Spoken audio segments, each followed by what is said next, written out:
Thank you for all coming here this afternoon. I appreciate it. My name is Chris Becker. I'm the Kent County Prosecuting Attorney. Before I get with my announcement, I do want to publicly acknowledge the Lyoya family, their tremendous patience and understanding as this process has developed. It's been very difficult. The loss of a child causes unimaginable pain, stress, and the emotions they must be going through all of this. I deeply appreciate what they've done, especially some of their calls for peace and calm during this entire time. I think has been tremendously beneficial for this community, and I can't say how much I appreciate what they've done in regards to that. I just had the opportunity to speak with the family, express my condolences, and tell them essentially what I'm just telling you here. I have prepared a letter in their native Swahili, because obviously this is difficult even under the best of circumstances, much less with a language barrier. So I had a letter translated into Swahili to provide to the family so they can be fully aware of what my announcement is here today. And I've conveyed that to them and their family. I also want to thank the Michigan State Police for their dedication and really doing a thorough investigation in this matter. Detective Sergeant Aaron Tubergen really did an excellent job. He's done everything I requested of him, even on some of the follow-up, and so it's made a difficult situation, obviously a little bit easier to have a partner that you can work with. Based on his investigation, based on everything he has provided to me, I've made the decision to charge Christopher Schur with one count of second-degree murder. Second-degree murder is a felony offense. It is punishable by up to life in prison, with the possibility of parole. As it stands now, this is merely an allegation, and as with any defendant, he is presumed innocent until proven guilty beyond a reasonable doubt in a court of law. The elements of second-degree murder are relatively simple. First, there was a death done by the defendant, and then when the killing occurred, the defendant had one of these three states of mind: an intent to kill, an intent to do great bodily harm, or the intent to do an act that the natural tendency of that act would be to cause death or great bodily harm. And finally, that the death was not justified or excused, for example, by self-defense. Taking a look at everything that I reviewed in this case, I believe there's a sufficient basis to proceed on a single count of second-degree murder, and that charge has been filed with the courts as of today. Given that I filed charges, and we have all of you here today, the Michigan Rules of Professional Conduct severely limit what I can say. I'm not going to be able to get into the facts, the circumstances, the decisions I made through this process. The Rules of Professional Conduct are pretty strict. This case needs to be tried in a court of law and not necessarily in public. So I will answer some questions. I can try and answer them, but I may not be able to, given the rules that I have to face. This case will be tried in the court. One other thing for the local media who's here, I think they cover us quite a bit. They will notice that we did not file a felony firearm charge. Felony firearm is a separate charge. It's a 2-year that is added on to whatever underlying felony is, and we very often charge it when a gun is used in a homicide. We cannot do so in this circumstance. In 1991, the Michigan Supreme Court in People v. Khoury, Khoury, ruled that a felony firearm cannot be charged against a police officer who used a gun in the performance of their duties. So that is why you do not see a felony firearm charge, as is often the case under these circumstances. It is my understanding, I've been in contact with the Michigan State Police, that Mr. Schur has turned himself in. He has been being processed. He will be arraigned in the 61st District Court in the city of Grand Rapids. It is my understanding that arraignment will take place sometime tomorrow. I do not have a specific time or date. That is up to the court. That is a function of the court, if you will, to take care of that. So that concludes my statement. As I said, I'll take some questions. I'll answer the questions that I can. I may not be able to answer all, and I'm just doing the questions here. I'm not going to do any individual interviews after this is all completed. So. Did he talk to MSP? Did he sit down and do an interview with MSP? I can't get into that. That would be a factual question in terms of that'll come out in court. Mr. Becker, this incident happened on April 4th, so why did it take so long to come out with this charging decision today? Hey, this is I just got the full report on the Tuesday after Memorial Day. So in terms of getting a complete report, I've only been, what is this, 8 days, 9 days after that. I mean, part of it was and it's not the Michigan State Police fault, it's getting the Taser report, the forensic report from the company. And, things take time, and I want to be obviously thorough. This is obviously a major decision. We've never had to use a room like this for a case here, so it's just wanting to be thorough and go over everything. But I never got that, the full report until about 8 days ago, so I don't think this is outside the bounds of what we normally do. We have cases that sometimes takes months to charge. I have a case going on right now that took almost 6-7 months to charge. We make a decision when we have all the facts. Mr. Prosecutor, you had said you wanted to talk with some experts in your deliberation in this case. Can you give us a hint of who you talked to? Were they use of force experts? Can you tell us who you used as sounding boards?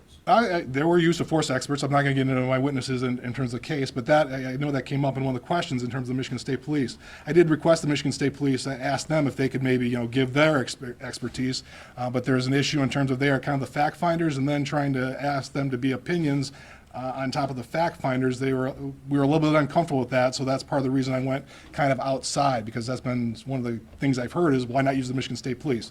So we tried to use them, so we went outside of that, and you'll find out about them as this case progresses. Chris, 2 questions. One, do you think that this case should be prosecuted in Kent County, given how much attention it's gotten? And 2, will your office be requesting that he not be given bond, or are you fine with having him released? Two questions. Yeah, I don't see why it wouldn't be tried in Kent County. I mean, to be honest with you, I don't know where else is it going to be tried. I mean, this is not like, only Kent County media is here today. So we've handled high-profile cases, very high-profile cases. I think I'm very confident with Kent County juries to look at the facts and kind of block this out. I've handled high-profile cases, so I'm not concerned about that. In terms of the bond issue, we don't get involved in bonds in our office. I don't know how it's done in other cases or other counties, but we're not at arraignments. I don't have the bodies to cover out arraignments, so that we have a court services that comes up with a report.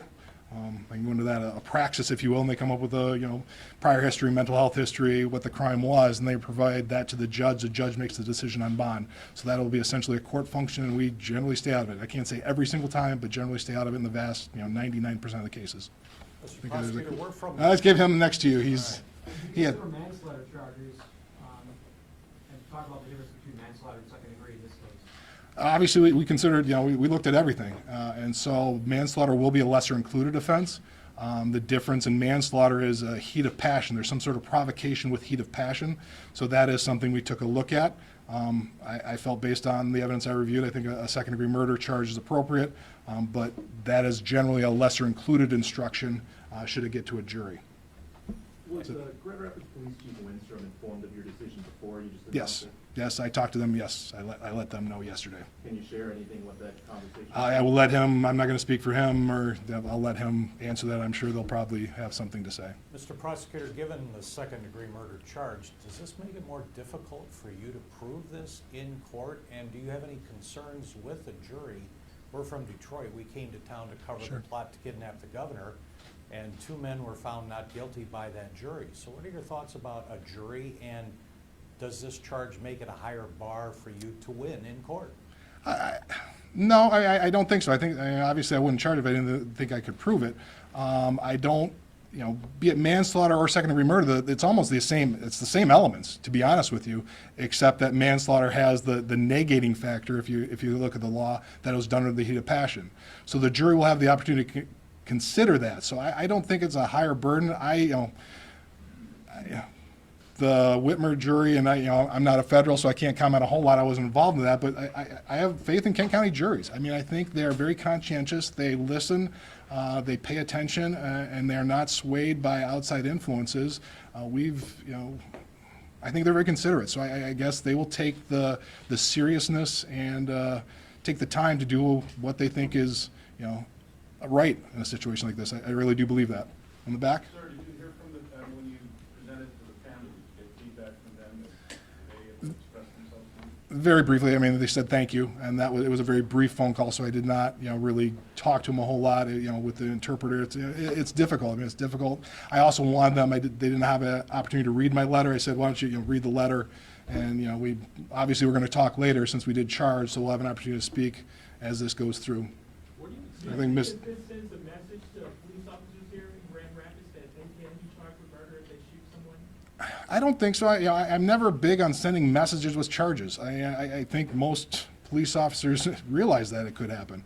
I know there's been a lot of, coverage of my prior decisions. And I look at every decision and try and take every decision as the facts of the case. And I stand by all the decisions I made in the past, and I'll obviously stand by this one. So I'm not thinking that Kent County officers or even any police officers in general thought they had a license to go out and do something like this.